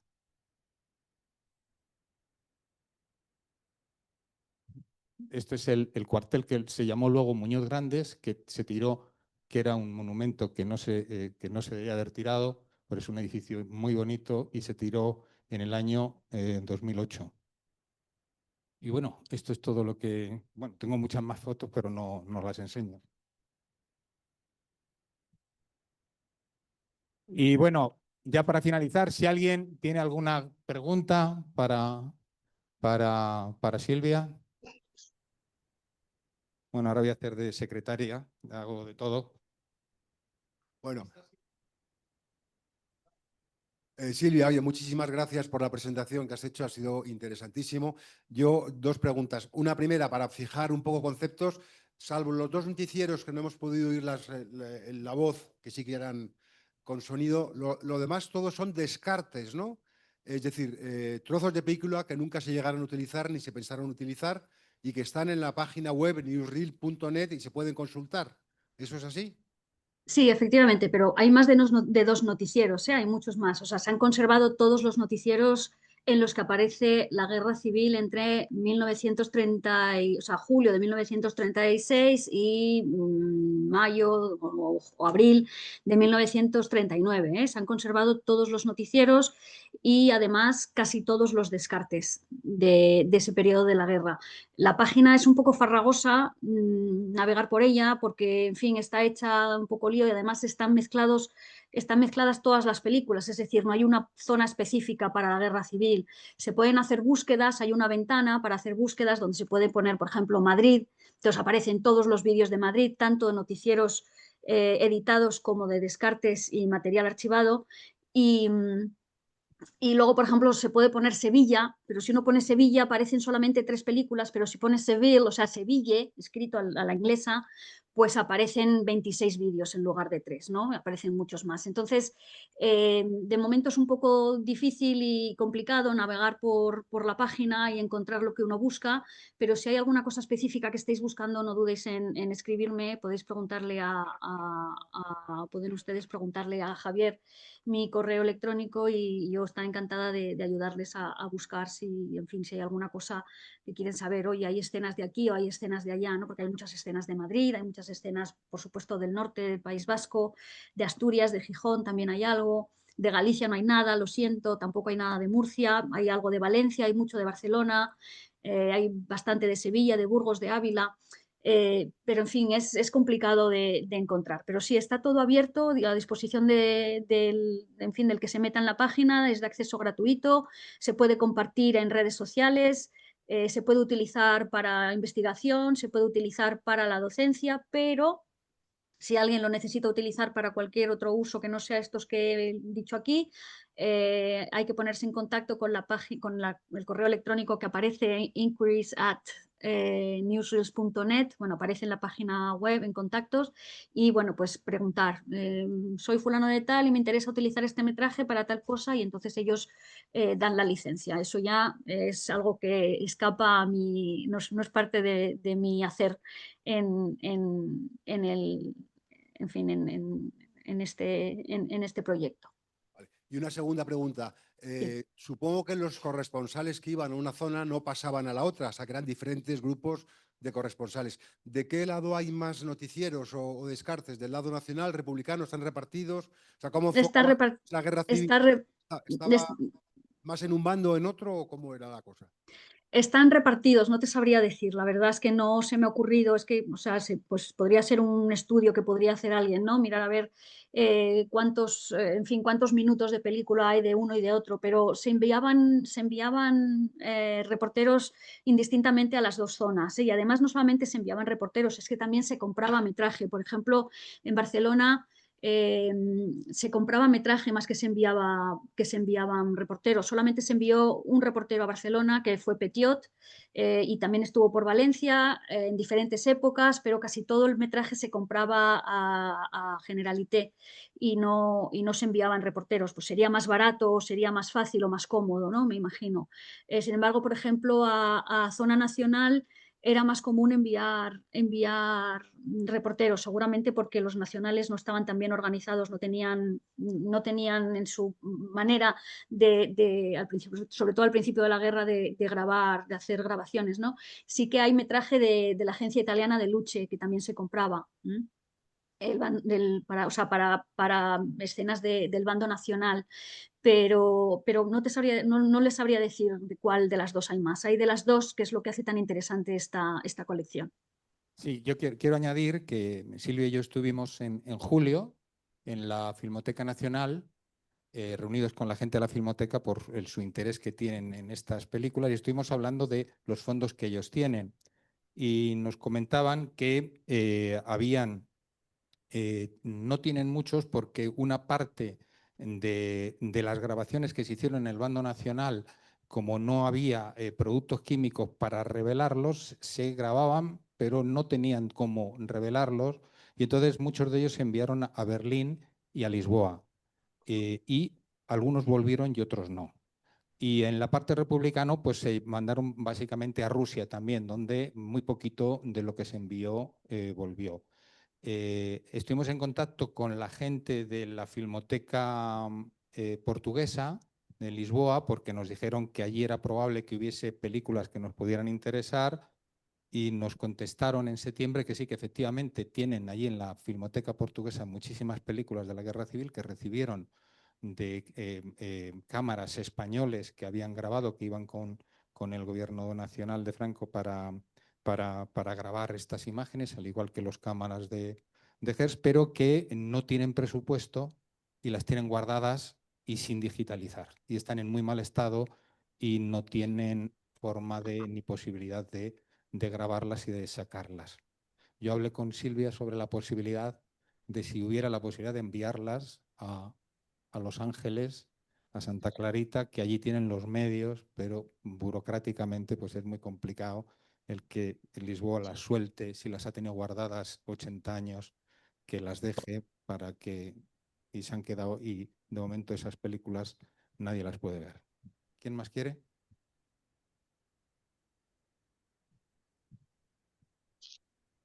Bueno, muchas gracias, Silvia. Agradezco este rato, esta visión inédita.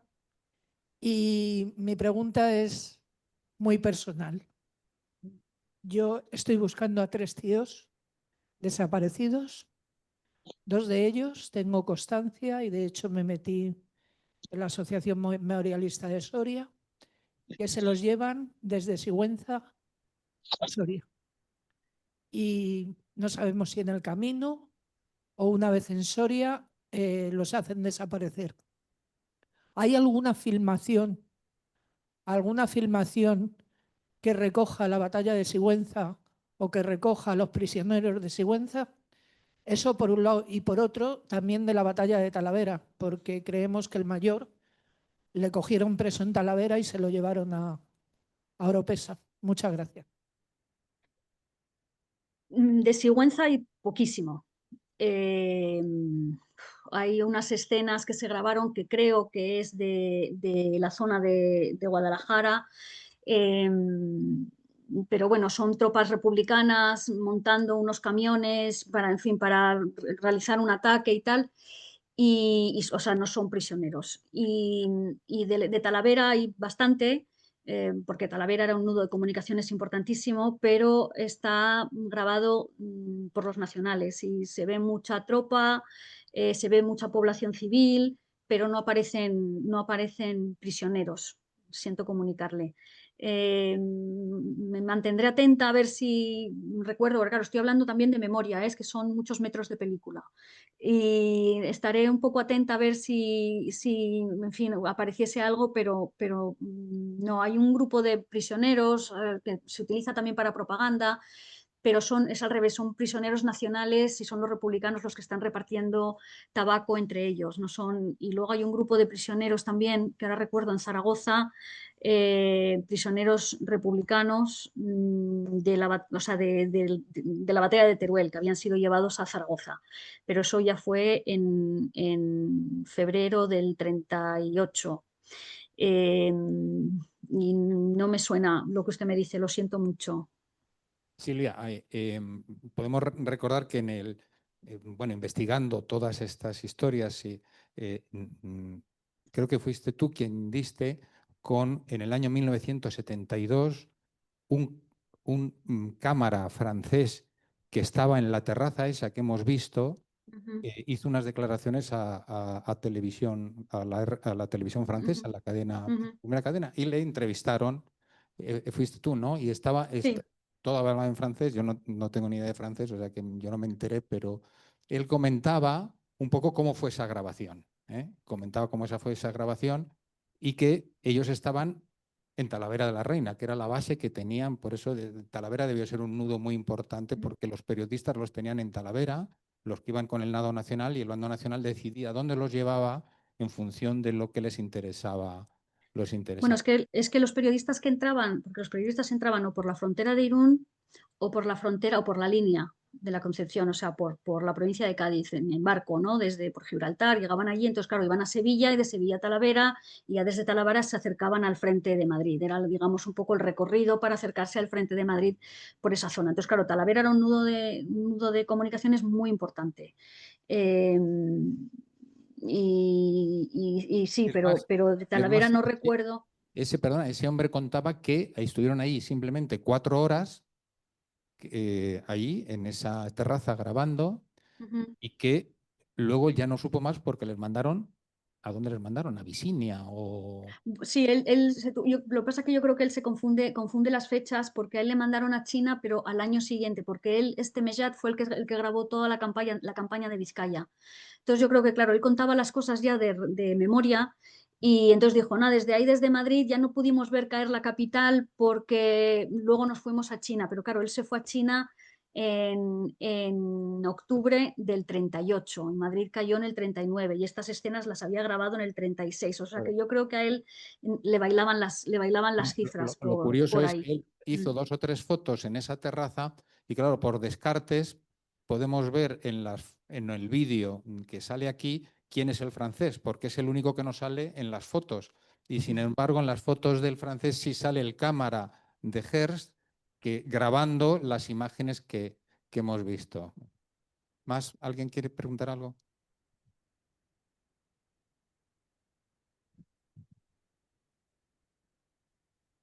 Silvia, ya una de la parte de mi pregunta ya la has contestado, es decir, que había mucho metraje de Madrid, pero Ujú. la otra parte es, en ese metraje tienes bombardeos o habéis visto bombardeos por barrios de Madrid, porque por ejemplo, de la zona de Argüelles hay mucho, de Vallecas hay algo, pero de Mm. otros barrios del Puente de Segovia, Viaducto, Calle Segovia o incluso Centro, de eso no, ni lo habéis visto ni existe. No, de Argüelles sí que hay mucho, efectivamente. Ahí se ve un poco la zona del Puente de Toledo. Se ve, déjame que recuerde, bueno, la zona está de campamento, pero claro, ya en zona nacional, Casa de Campo también hay mucho. Del centro, pues lo que hemos visto hoy que grabó Roman Carmen durante los bombardeos, esos que hubo en noviembre de 1936. Pero, por ejemplo, de la calle Segovia, no. Se ve bueno, se ve la calle de Toledo, aparece la calle de Toledo y aparece, bueno, pero no son bombardeos, ¿eh? O sea, son manifestaciones en la zona de la Glorieta de Bilbao, en la calle Montera, ¿dónde más? Bueno, el famoso cartel de No pasarán también aparece, que estaba ahí en la calle Toledo. Eh, También, bueno, pues tropas que van en camiones, ¿no? Que bajan por la calle Toledo. Ahí había digamos, en fin, una zona parapetada. Pero bombardeos así no. Bueno, el tren blindado de la Estación del Norte sale mucho también, de Madrid. Así que pueda decir que recuerde es lo que hay. Ah, y bueno, sale el pueblo de Pozuelo. Hay un metraje muy interesante de Pozuelo, pero ya en poder de los nacionales. Hola, buenas noches, Silvia. ¿Me oyes? Hombre, Pablo, ¿qué tal? Sí, buenas tardes, ¿cómo ¿Qué tal? estás? Sí, bueno, lo primero, darte una vez más la enhorabuena por la calidad, la labor que habéis hecho de recopilación, de divulgación y sobre todo por la labor de investigación, que me parece increíble, de lugares, de personajes y demás. Y nada, simplemente quería hacer un apunte. Esta señora que estaba buscando sus familiares desaparecidos después de la batalla de Sigüenza, comentarle que Sebastián Taberna, que era un reportero, un requete fotógrafo y demás, hizo 2 fotografías de los prisioneros que se habían refugiado en la Catedral de Sigüenza, que yo no sé, salen una serie de milicianos que yo no sé si pueden tener relación con sus familiares, que en caso de que tuviera interés, pues le puedes dar el contacto y le puedo enviar ambas imágenes. Bueno, lo dicho, enhorabuena, ¿eh? Muchas gracias, Pablo. Sí, la colección de Sebastián Taberna es absolutamente fabulosa. Son unas imágenes, unas fotografías de una calidad increíble y les recomiendo que las busquen. Sebastián Taberna era un requeté pamplonés que se unió al levantamiento y salió como voluntario y se llevó su cámara, era un gran aficionado a la fotografía y se llevó su Leica y además se llevó una caja con, en fin, todas las cosas necesarias, el papel fotográfico y todos los líquidos para el revelado, y las fotografías son preciosas. Les recomiendo que las busquen, y esta señora que me preguntaba antes por sus tíos abuelos, si quiere intentar lograr si sus tíos están en esa foto, que Javier le pase mi correo electrónico y yo le puedo poner en contacto con el doctor Pablo Larraz, que seguro que estará encantado como siempre, de compartir su impresionante archivo fotográfico. Gracias. Gracias.